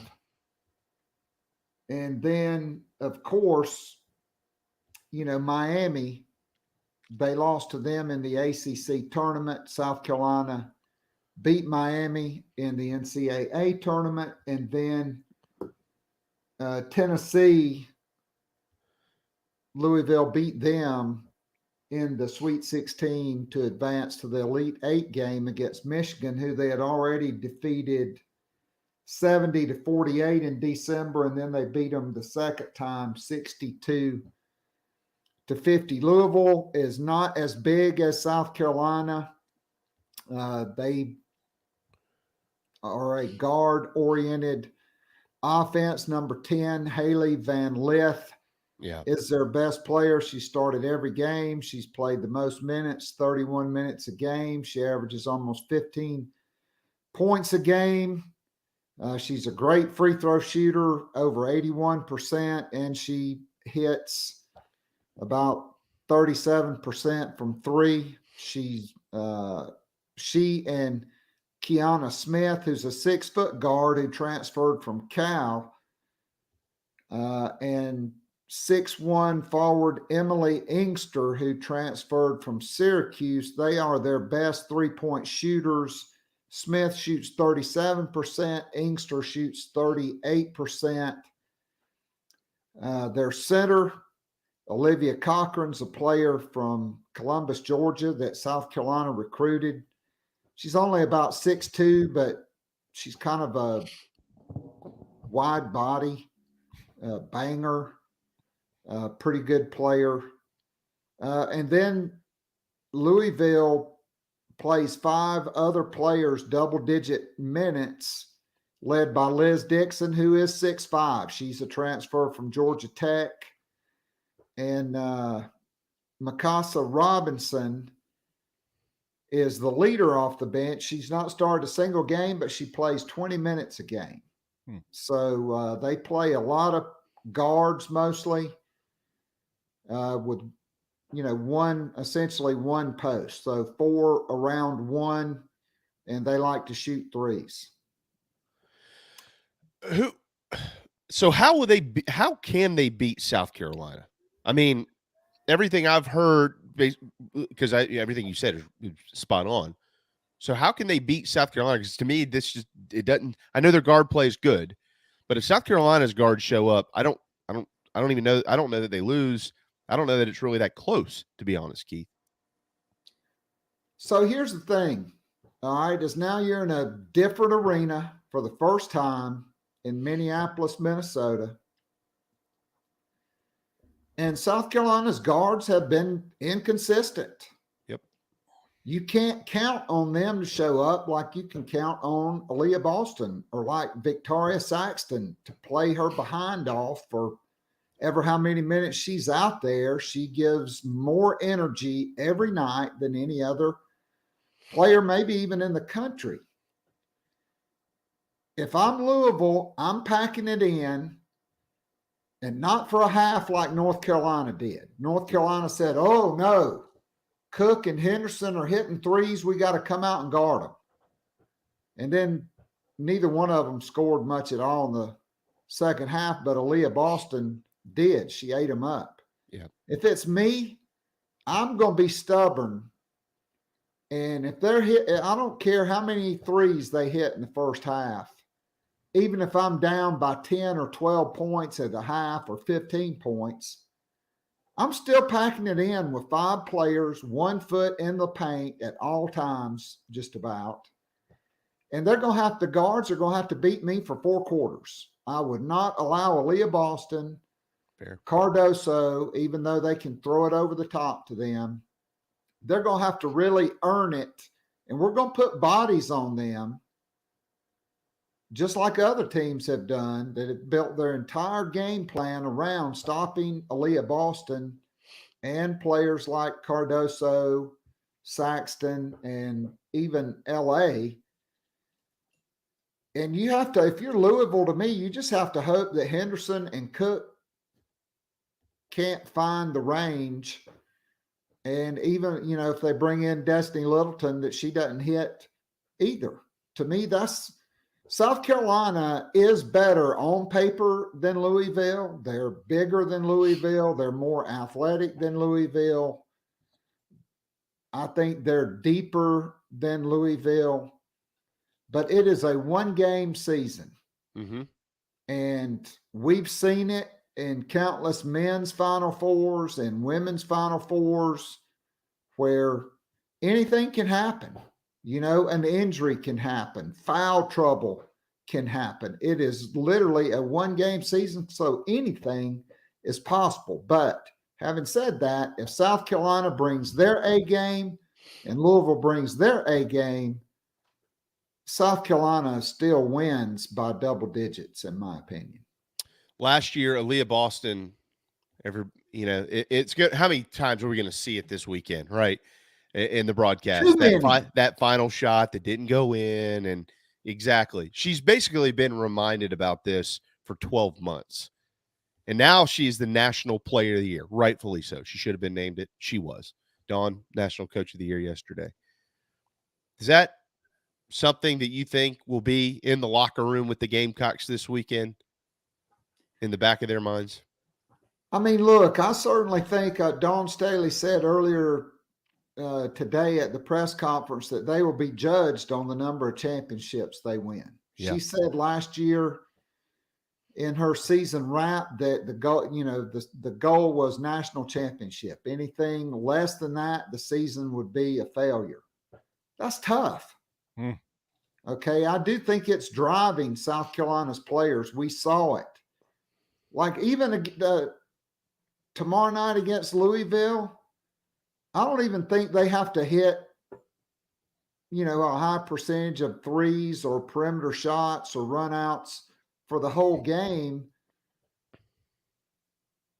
They just got to do it enough to force Louisville to play them honest. If they do that, Boston and company should eat them up. I do think Camila Cardoso will be a bigger factor, particularly if South Carolina advances into the championship game on Sunday against UConn, who has 2 6'5" players and a 6'4" player that are all really, really good. And then Stanford with their size, I think Cardoso and LA are really X factors there. But I also think South Carolina is more athletic than Stanford, but UConn's guards are bigger, and that's kind of a concern because last year at UConn, South Carolina's guards just really couldn't make any shots. So that's kind of where I was going with this, Nick. If South Carolina gets through Louisville, in my opinion, you almost have a pick your poison on the other side. Stanford is good. They have not lost since they lost to South Carolina, I think back in December, if I recall correctly on the month there. UConn is playing outstanding basketball with the return of Paige Beckers. They're healthy. This is their time of the year. They understand it. They haven't won a national championship for anybody that's counting, by the way, since 2016. It's not that long ago, but by UConn standards, it seems like a century ago, a lifetime ago almost. If Carolina can get through Louisville, Keith, this is a two-part question here. So one, you got to take the Gamecock hat off. One, you can keep it on. What is the better matchup for Carolina? But then across the country, from a national standpoint in women's basketball, what is the best national championship for the sport? Well, I think everybody, as far as, can I answer the second part first, is probably UConn and South Carolina, because UConn has certainly been the standard. Now you've got Dawn Staley with, a super roster, a super team of 11 McDonald's All-Americans. And by the way, there's 2 more coming in next year. One became only the 3rd female to ever win the McDonald's All-American Slam Dunk contest in Ashlyn Watkins. And then Talasia Cooper's a 6-foot guard who scored 15 points off the bench in the McDonald's game and had the viral, ball handling Harlem Globetrotter looking deal there. And so nobody's going to feel sorry for South Carolina if they don't win the national championship. It's just going to continue to put more pressure on them to win the national championship, because only 11 teams in the history of the sport have gone wire to wire in the AP poll as number 1. 10 of them won national championships. If you're South Carolina, you don't want to be, the other one that doesn't win it. As far as What's a better matchup? I think UConn is still probably the best matchup for South Carolina because Stanford, I think, is playing better than they were in December, and they did have like an 18-point lead and just fell apart. South Carolina won't have the home court advantage. Yep. Okay, this time. No. You know, I think I'd rather. Can I ask you for Leah Boston and for Bree Beal, man, wouldn't you want the redemption against Stanford? They're also the defending national champion. They return on their whole roster just like South Carolina did. Wouldn't you really like to get them and get atonement for last year? But also, wouldn't it be nice to get UConn and Paige Beckers and Gino Auriemma? I mean, like you said, Jamie, it's pick your poison. Right. 6 of one, half dozen of the other. But either way it goes, if you're South Carolina, you got to love what's on the table against either one of these teams on Sunday night in Minnesota. And again, it is a one-game season. And, you know, you beat both of them already. You've already beaten both of them. And you really got UConn. You got after them pretty good. Yeah, they had a great first quarter. Gino is full of crap. He said, well, yeah, they basically just beat us fourth quarter. No, they didn't. Yeah. They outscored UConn every quarter except the first quarter of that game.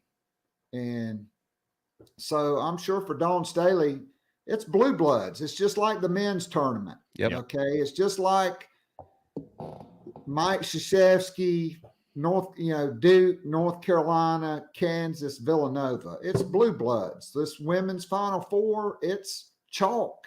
It's blue bloods. Let's face it. NC State's not really a blue blood. They're trying to be, but they're not. And South Carolina is. South Carolina is. Dawn is right. I'm glad she said it today. We'll be judged on championships. Mm-hmm. And Keith, do they win the national championship? I mean, they certainly can. But like I said, anything can happen. I mean, I wish, South Carolina had more consistent guard play, and you could pretty much count on Cook and Henderson hitting scoring every game, like you can count on, a Paige Beckers or a Haley Van Lith every night out. I still think South Carolina's the favorite, but I think because of the uncertainty of their guards, Dawn can fight it. She can get upset with the media about being critical of the offense, but it's a fact. Yes, you can be the best defensive team in the country. They are. You be the best rebounding team in the country. They are. But you still have to score more than your opponents to win. Mm-hmm. They played historic level of defense in this tournament, particularly the first two games, not so much against North Carolina. They shot like 55% in the first half against South Carolina. But South Carolina was able to win in spite of that. Can they do it two more times? Can they win? Does their offense help them win, or are they able to win in spite of the inconsistency of their guards being able to make shots? Yeah, Carolina's got one of the things that I'm not going to spend much time on it, Keith, because we're short on time. We got to get to Vegas since we asked Raphael to squeeze us in today. But one of the things I think my key to the whole deal for South Carolina is avoid some of those strange spurts where they'll turn it over 2, 3, 4 times within a matter of minutes, and they have a bunch of pretty bad possessions, and it either let somebody get back in the game or it doesn't capitalize on kind of extending, that lead. You can't do that in the Final Four. That will get you beat. But my prediction is this: South Carolina will beat both Louisville and UConn by combined 250 to 20. That wouldn't be fun. Wow, that's even more than Cox by 90. Yeah. I don't pay attention to any of that stuff. It's Cox by 230. Hey, I'm here for it. I would love to see South Carolina run UConn off the floor Sunday night and just absolutely boat race them like 98 or let's say 100 to 61. How about that? 100 to 16. I think I don't know that Dawn would ever say it because Dawn won't make it about herself, but I think internally Dawn wants revenge and she doesn't care who she gets. She wants revenge against both.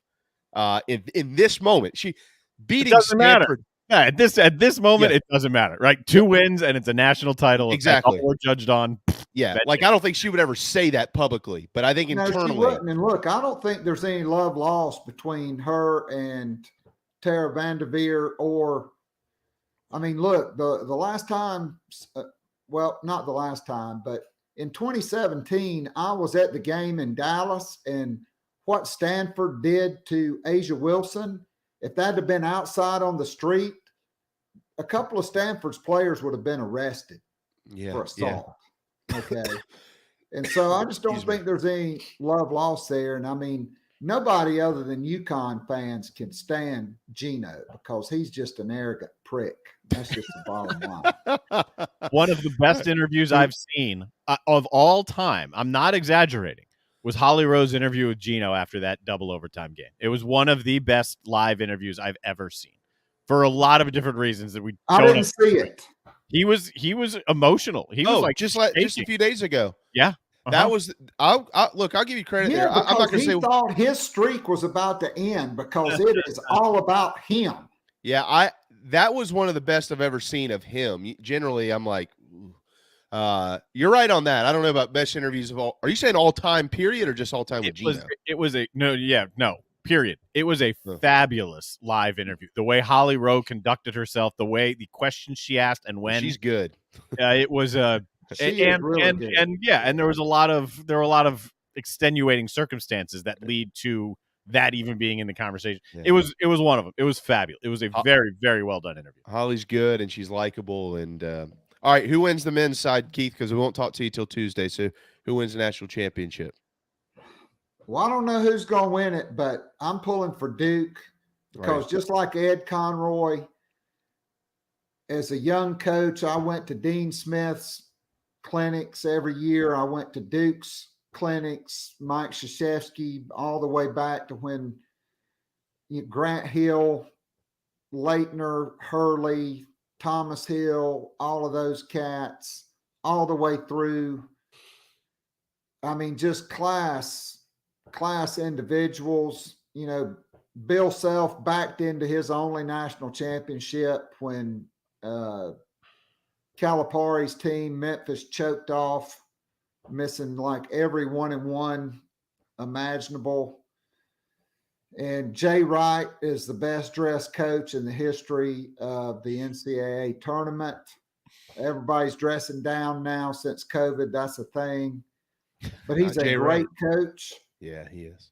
I'm sure UNC would like to get revenge on him for that buzzer beater, when the kid who was, I think, from South Carolina hit the buzzer beating shot to beat North Carolina for the national championship. It's blue bloods, but man, I'm pulling for K. I'm pulling for Duke. And two of the most high-level games I've seen in years was Duke against Texas Tech, and then it was good. That Duke game on Saturday night, for the Final Four. Both of those games were just unbelievable. The high level athleticism and the intensity of those games. It was amazing. It's going to be a fabulous weekend. We didn't talk about the men with South Carolina, but we'll hold a lot of that till next week as we get some more answers. I know the Citadel's Hayden Brown has just listed them in his top 3 for transfer destinations, and Lamont Paris was in town just a few days ago to meet with Hayden Brown. As a matter is that of the guy from the Citadel, the 6'5" guy that dropped 37 on him? Shooter. Yeah. South Carolina, I was told at least that even before his press conference, Lamont Paris probably that was the guy he was talking about. Yeah, that he met with.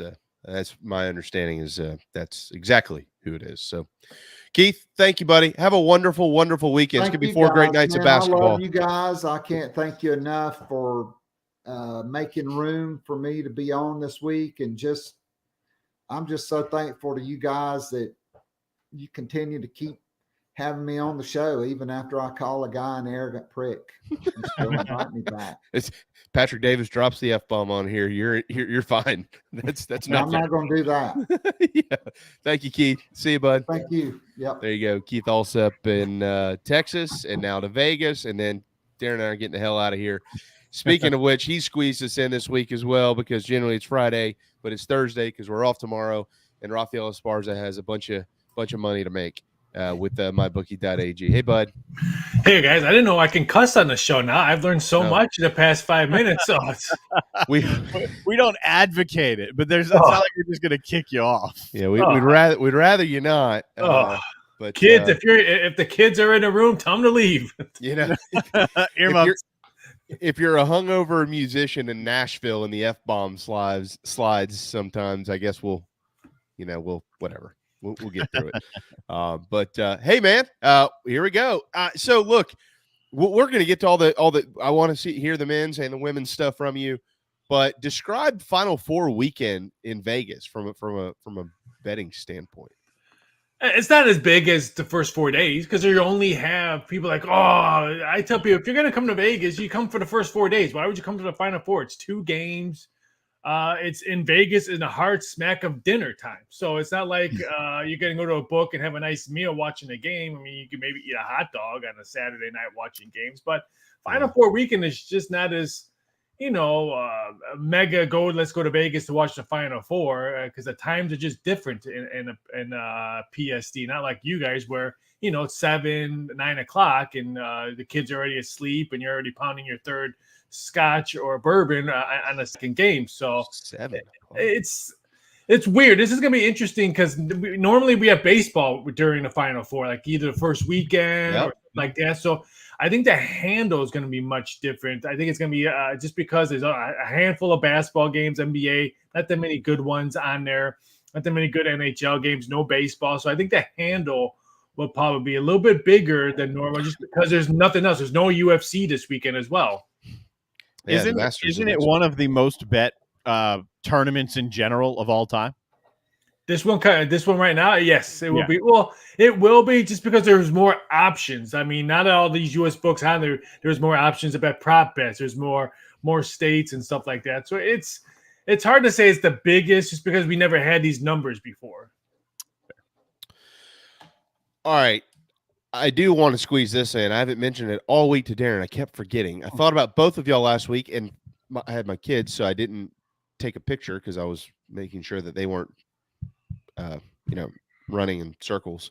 But at the Harrah's Cherokee Casino, I went to take my children to the arcade, not the casino. Sure. But I did pop in and look at their new sports book up there, and it is so cool. I've never been in one before. So I went in and looked, and it's a movie theater of sports betting. It's unbelievable. You popped your sportsbook cherry not in Vegas. That's kind of weird.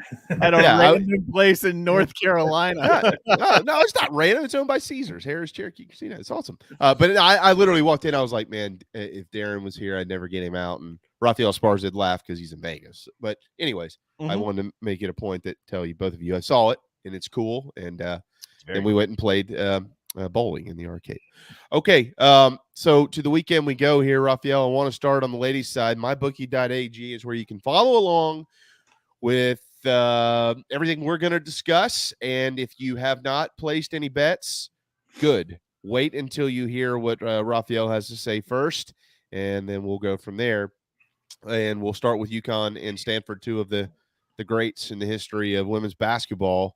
And right now, currently, Stanford's a 1.5-point favorite in tomorrow night's 9:30 tip on ESPN, and the over/under is 128.5. I like Stanford in this one. As long as I don't think UConn will be able to match their height and length. I mean, UConn is a very, very small team, and now they'll be shorthanded. They lost their girl last week with a wrist injury. Now their bench is depleted. I think Stanford, I don't want to say rolls, but I'm all over the Stanford Cardinals. Give me West Side on this one just because I think they would. I think UConn would have been bothered if they were fully healthy in this one, because I think the length and the speed is going to bother Connecticut, especially their backcourt. So I like Stanford, but I'm actually shocked that this one didn't open up at 2. I just think the money quickly came in on UConn just because that's all we see on TVs. UConn this, UConn that, UConn this. So I think you're getting a really, really nice price on Stanford, unless the UConn backcourt just blows up and like they did in the second half and overtime in their last game. I just don't see them competing with Stanford. What do you like more, the over under of 128.5 or the first half over of 60? I like the way Stanford plays defense. So I think the under at 129.5 could be a good value. I usually don't mess around with first halves and women's hoops just because style of play. You think style of play mattered a lot in the men's game for this tournament. Style of play is the reason why some of these games are not even close in women's play all season long, not just tournament wise. It's style of play. And I know the transfer portal has not really affected women's play yet, but I think you're going to start seeing it because I think style of play is going to be a big difference. Why you're going to see a little bit more parity in women's hoops.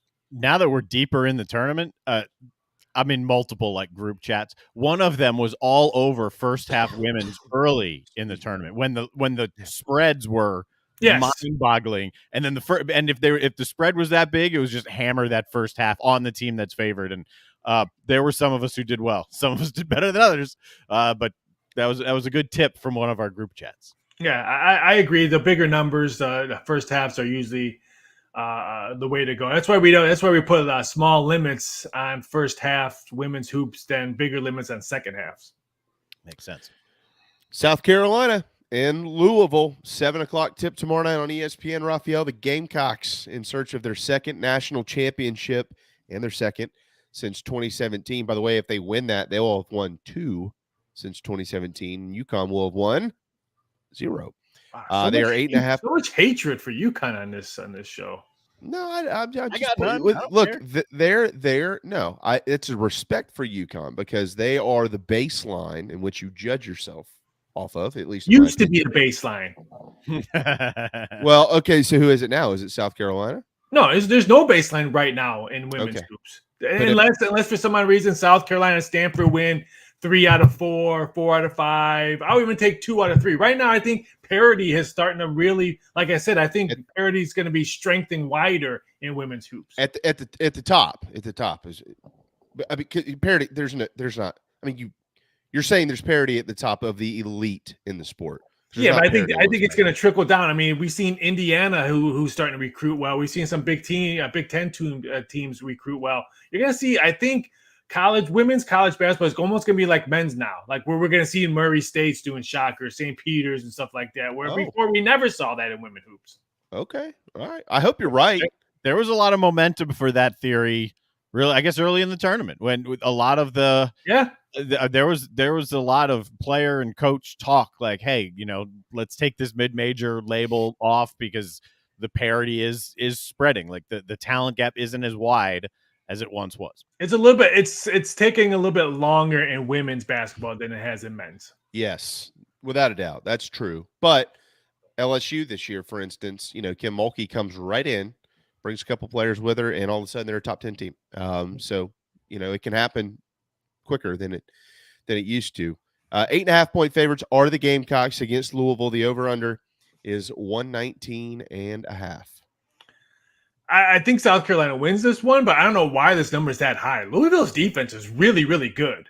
And so I just don't understand a big number. And I know South Carolina, they were probably the second most talked team in women's college hoops. They always ignore the West Coast teams. I think Stanford was not talked as much as UConn and South Carolina. But this Louisville team, if they can put their press on and create turnovers early, you Gamecock ladies might be very, very nervous throughout the whole game. And I just think tempo could be a difference. I think if you're Louisville, you press right away. I don't think you want to get South Carolina set up in their offense. If you're Louisville, I'm sorry. This is the last game. You press, and try to create turnovers. If that's the case, I'll take the plus points. I think this one keeps on climbing up. I think South Carolina is going to continue to get money coming in because they're South Carolina. If I can get +9, I'm all over the Cardinals. South Carolina, in your mind, because we just had this conversation with parity and blue bloods and baselines and things like that. In women's basketball, what would be the best case scenario for a national championship game of these 4 teams? I would like to see Stanford win another one, just because, like I said, versus who? Oh, I just don't think Connecticut can get out of Stanford's way. So I think it's Stanford, South Carolina would be the best game. I think. I know everyone will want to see Connecticut in there, but I just don't think they can get past Stanford. So I think the best game, women-wise, I think Stanford and South Carolina. Would they? I don't know. I'm not questioning you or second guessing you. I don't know the answer. There was at one point in time, right, guys? Like, people were tired of UConn. It was overkill. Are they? Is the country still kind of? God, it's UConn again. I don't want to see them. No, I just think it's just different teams now. Back then, it was just UConn, Tennessee, UConn, Tennessee, UConn, Tennessee. Now we have UConn, we have South Carolina, Stanford, Louisville. We have Baylor a couple years ago. I think LSU is going to be there a couple years. I think back then it was just UConn, but it was also Tennessee, UConn, Tennessee. We didn't have that much parity like we did now. So I think for me, if I want to sit back and watch a really, really good game, I think Stanford and South Carolina is the best game. I know everyone Page and UConn, probably for ratings and more Page stories, but for me, want to see 2 good teams going. Give me that matchup. Hypothetical, clearly. We have no idea what's going to happen in the games tomorrow night. But let's say Stanford and South Carolina both get through, and they get through healthy. It'd be a rematch. Stanford has not lost since they lost in Columbia to the Gamecocks back in December. What would you foresee a line on that game being Sunday night? Who'd be favored? Depending on style of what's the outcome of these games, I'd probably make South Carolina a small favorite. It won't. Whoever's favorite, it won't be 2 or more. It's going to be 2-1 or pick 'em. One of those 3, and no matter who's the favorite on that. Total will probably be, I don't know, probably 124, 124 and a half, around there. Okay. Is that true also if Louisville gets through, like, regardless of who the championship is, it's picked to 2? I think anyone who, if Louisville gets through, I think any of them will probably be a 3-4 point favorite, because I think everyone would just think Louisville is just lucky to be there just because they're not the well-known team. And I think if it's Louisville, I think everyone's going to bet against them, because people who don't watch women hoops, they know the main ones. And I'm sorry, Louisville, you're not on that main list. All right, fair enough. All right, last 10 minutes or so here with the men. Raphael, I do want to squeeze both of these in because they are championship games tonight for anybody that's interested in betting the NIT or the Basketball Classic, because Coastal Carolina is in that. The Chants are 3-point underdogs against Fresno State. That one will be tipping off tomorrow at 6, and then tonight Xavier and A&M. A&M's a 4.5-point favorite in the NIT championship game up in Madison Square Garden. Your thoughts on both those real quick? I like the plus points with the X-Men. I think A&M wins this one. I just think it's going to be a way close game. The total is pretty much set on. I made a total 138. It's come down a half a point. But I'll take the plus. So I think this one moves. I think this one keeps on going up. I think A&M money comes in. Would not be shocked if this one goes to 5. So I'm going to wait. If you're looking to bet Xavier, I would wait, because I think this one goes to 5. By the way, the latest example, I've touched on this a lot throughout the year. The latest example of a team playing well, if not better, once their coach gets in trouble, fired, something, suspended, it's Xavier. Yeah. True. By the way, if A&M wins tonight, that'll be their 28th win of the year. So hat tip to them. They thought they should have been in the dance. They weren't, but they're in Madison Square Garden, which is a great experience. Coastal Carolina's a 3-point dog tonight. Who wins? That game is actually tomorrow. That got pushed for travel. That's what tomorrow. Tomorrow at 6. Yeah, sorry. Fresno State couldn't get it past that big line of storms that wrecked pretty much everywhere. I got to root for my Mount West team. We did horrible in the NCAA tournament. Give me a W here. Coastal Carolina, they'll be getting enough W's in baseball. Give me Fresno State in this basketball classic. And maybe football as well. Okay, to the Final Four. Everybody wants to talk about that. We know it. It's Villanova and Kansas at 6:09 on TBS Saturday evening. Kansas is a 4.5-point favorite in the game, and North Carolina and Duke will tip at 8:49 on TBS on Saturday night, and Duke is a 4-point favorite in that game. We'll start with Villanova and Kansas, so Raphael, because nobody is talking about these two teams that are in the Final Four. The over-under is 133 as well. Your thoughts on this game? I just wish Villanova was healthy in this game. I think that's why no one's talking about this game, because I think everyone. First of all, Villanova is not a deep team, so this injury is not only devastating to them, but it's because they're talking about guys coming off the bench that maybe play 4 or 5 minutes, averaging less than a point a game or 2 points a game. That's a big loss to them. I think that's why no one's really talking about this game. I think people know Kansas should be able to outrun them because they're a very quick team. So what if Villanova gets in foul trouble early? What's going to happen in the game, which I think is going to happen unless Dr. Gillespie puts out a medical game because he's studying to be a cardiologist or a brain surgeon since he's been there for 20 years. Unless he has a monster game, I think Kansas rolls. I'm shocked that this one's not 5 yet. I think this one moves to 5. This one opened up at 3.5, mostly 4.5s around town. I just think that the betting public is going to realize that Villanova is shorthanded. Am I the only one that thinks the under 133 in this game looks really intriguing? For the under or for the over? The under. It does. I just think with Villanova being short, I think they're going to shoot a lot of three-pointers. And don't forget, if it's a close game, and it's a fouling game, you got the best free throw shooting team in the country. So I think that's why I think the odds makers, including myself, we think they're going to jack up a lot of threes. And if it's a fouling game, you don't bet against Villanova. If it's a shooting free throw game, I think Villanova wins by double digits. I just see you think Villanova wins by double digits. If it's a free throw shooting game, yes. Oh, okay. I just see I'm envisioning a Kansas 70 to 55 type win or something. I don't think Kansas is a quick team. I mean, I think they're averaging over 76 points a game in a tournament. They're very fast. If Kansas controls a tempo, then I think this one goes over. I mean, I was shocked that they put up 76 points against a Miami team. That was athletic team that played good defense. In their last couple of games, they put up 76, and then they put up 79 against Creighton or something like that. It was another defensive team. I'll throw up this buy sell here because I said the tempo is probably much more important in the game we just talked about, Kansas Villanova, because they're polar opposites. I don't think the tempo is as much of a storyline for Duke UNC. No. I think the tempo is going to be exactly what we saw in Duke's Coach K's last home game. I think that's what type of tempo we're going to see. I think the first team that hits 70 wins that game. The over-under is 151 in that game. Duke is a 4-point favorite, Raphael. I'm a big party pooper on this one. I think UNC wins this game. I just like the way they went in and just disrespected all the noise of Coach K's last home game and all the players around him. Oh, let's give him a great show. And they just showed, hey, you know what? We're still here to play hoop. And that's what they did. I think Duke's size is gonna be overwhelmed with North Carolina's big size front line. And again, North Carolina is a good free throw shooting team as well. So I think if it's a free throw shooting game, it's a close game. I'm going to take North Carolina in this one. I'm not a money line guy. You know that. So I'm going to take the +4. So if Duke wins, hats off to Duke. Congratulations to the national championship game. But I will still cash my +4 ticket. I think whoever wins this one wins 3 or less.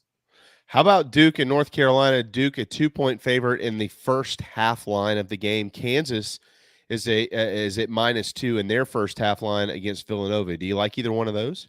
I like the Duke North Carolina first half under. I think a lot of nerves is going to be involved in this one because there's a third meeting and stuff like that. Second half probably goes over because I just think it's going to be tight, free throws, running fast and stuff like that. But if I had to choose that one, I would say Duke North Carolina game first half under. And I kind of like Kansas first half Kansas because I think we're going to see right away that Villanova is shorthanded in that game.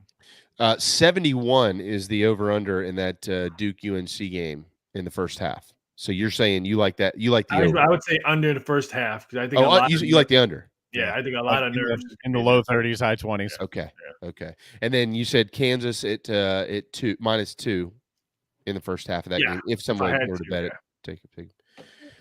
All right, final one here. We've never seen this before. Duke and North Carolina in the postseason, let alone in the Final Four. How do you describe this? Can you believe that?